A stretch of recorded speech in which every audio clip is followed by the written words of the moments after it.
Hello, I'm Andy Bure. I run and lead three Vistage groups here in St. Louis. Today I'm talking with Dan Rottler, who's a member of CE 558. He just achieved his 10-year as a member of Vistage. And my question is, tell me about the value of Vistage for you over the last 10 years. Yeah, so I think I look at it every time, every month that we meet as a Vistage group, and that is, this power of perspective. Vistage has given me a seat at this table that allows me to um, hear and see different viewpoints from leaders in completely different industries, um, and understand, their perspectives um, and it helps me reflect as to what I'm seeing in my business and what I may be missing. So, um, that's number one. It's just this idea that we get so ingrained in our industry and what our world looks like that um, having a group of similar in a sense that they're leaders in their business and in other industries. What is it that they can share or that I can potentially take away is probably number one. And then the other thing that kind of comes to mind is um, just growing through uh, challenging times. A group will help um,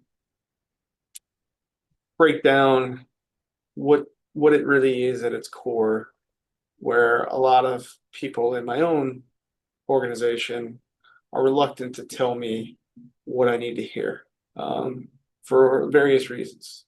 This is a group of trusted people that want to and have been given the level of trust to say, hey, this is what I see by Mhm. knowing me more personally. And because of that, I've found that I've grown quite a bit in how I um, handle problems and how I see problems and how I, you know, ask for that perspective.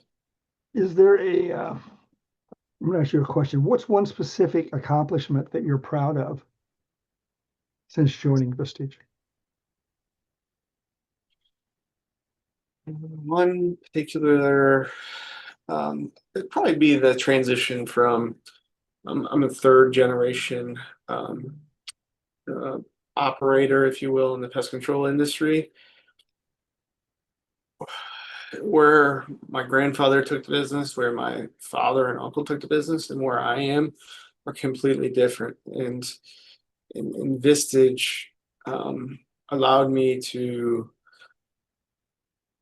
uh, handle not necessarily filling the shoes of the generation before me, but prepping me for what's to come. Mhm.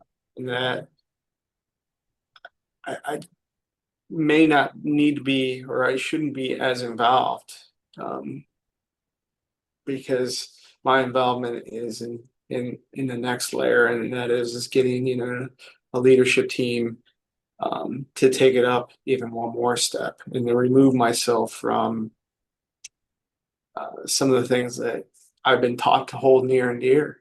Mhm.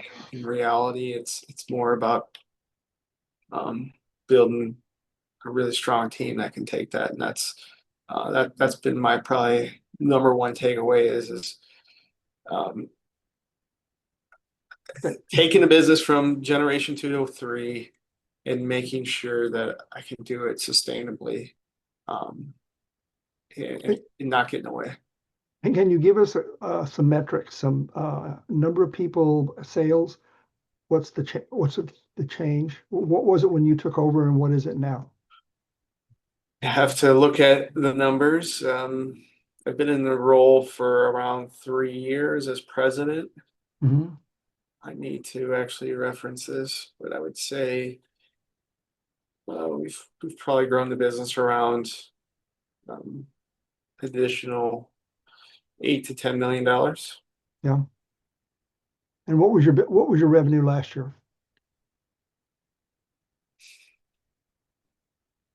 Just a little over 40 million. 40 million. And how many people? We're currently at about 200, just right under 300 employees. 300 employees. When I first met your dad back in 1999, you were doing 2 million, almost 2 million. And I don't know how many employees you had, not a lot. Right. And so this business has come a long way. Yes, it has. I've been very fortunate to been given a spot to take the driver's seat and take it to the next generation. Okay, thank you.